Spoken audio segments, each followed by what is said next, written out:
నాకు చాలా నచ్చిందండి ట్రైజర్ మాత్రం. ట్రైలర్ మాత్రం చానా బాగా నచ్చిందండి.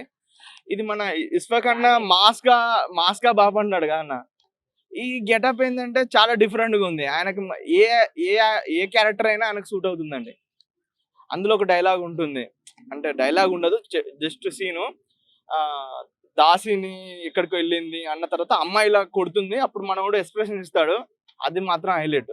అంటే ఆ టీజర్ ట్రైలర్ వరకు చెప్తున్నా. ఆ సీన్ మాత్రం చానా బాగా తీశాడనిపిస్తది. అంటే కనెక్టివిటీ ఎందుకంటే మనోడు ఎక్కడి నుంచొచ్చాడో, ఏం చేశాడు, మనోనికి ఏదో కలలొస్తా ఉంటాయి. దేనివల్ల క ఏమో తెలియదు. ఆ టీజర్‌లో నాకు అర్థమైనంత వరకు. ఆ అమ్మాయికి మనోనికి ఏమైనా లింక్ ఉందా అనేది సినిమాలో చూస్తామని ఫర్దర్‌గా అనుకుంటున్నా నేనైతే. మనవోడు ఎక్కడి నుంచి వచ్చాడో తెలియదు. ఒక ఊరు ఉంటుంది. ఆ ఊర్లో దేవదాసిని వెలివేస్తారు. తిరిగి తెచ్చుకోవాలి. ఆ కనెక్టివిటీ ఏంటిదో నాకు అర్థం కాలేదు. స్టోరీ వైస్‌గా మంచిగుంటదేమో అని అనుకుంటున్నా. 'అఘోర' లుక్‌లో ఎలా అనిపిస్తుంది? చానా బాగున్నాడు. మాస్‌కా బాబు కదా! ఇచ్చి పడేసాడు. ఓకే. ఏదో హెల్త్ డిసీజ్ ఉన్నట్టుంది గదా! స్టోరీలో ఏముండొచ్చు? అదే అండి నేను చెప్పాను గదా! ఆయన పనుకున్నప్పుడు మైండ్ పని చేయట్లేదు. అంటే ఈ మూడ్ స్వింగ్స్ అంటే ఎక్కడికెక్కడికో ఎళ్తున్నది. తన ఆలోచనలు ఇక్కడి నుంచే వేరే వేరే దగ్గరికెళ్తున్నాయి. మేబీ అందుకే గదా!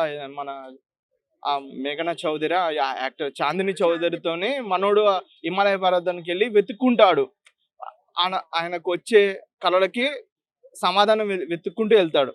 మేబీ అదే అనుకోని నేను అనుకుంటున్నా. మేబీ డిఫరెంట్‌గా ఉండొచ్చు. 6 ఇయర్స్ చేసిందంటున్నారు గదా! స్టోరీ ఏమై ఉంటుందసలు? అదే అంటే స్టోరీ అంటే మనం ఎక్స్‌పెక్ట్ చేయలేము గదండీ. నేనైతే ఒకటి అనుకుంటున్నా. ఏది వాళ్ళ వాళ్ళ వాళ్ళని దేవదాసి అంటారు గదా! వాళ్ళని వెలివేశారు. వాళ్ళని వెతుక్కోవడం కోసమే అని నేను అనుకుంటున్నా. మనోడి క్యారెక్టర్ ఏంది అందులో? వాళ్ళని వెతకడమా? లేకపోతే వాళ్ళతోని మనోనికి ఏమైనా లింక్ ఉందా? లేకపోతే మనోడు ఎందుకు హెల్ప్ చేస్తున్నాడు? మనోడు అక్కడికి ఎందుకెళ్ళాడు హిమాలయ పర్వతాలకి? అనేది స్టోరీ చూడాలి. మేబీ ఇంట్రెస్టింగ్‌గా ఉండొచ్చేమో అనుకుంటున్నా. 'విశ్వక్ సేన్‌కి' హిట్ ఇస్తదంటారా? ఇస్ 'ఇస్ఫాక్' అన్నకి హిట్ ఇస్తుంది. కాపోతే మన ఎక్స్‌పెక్టేషన్ సాంగ్స్ పెట్టుకోవద్దు, ఫైట్‌లు పెట్టుకోవద్దు, రొమాన్స్ పెట్టుకోవద్దు. Pure based on the concept wise చూస్తే బాగా నచ్చుతుంది అంతే.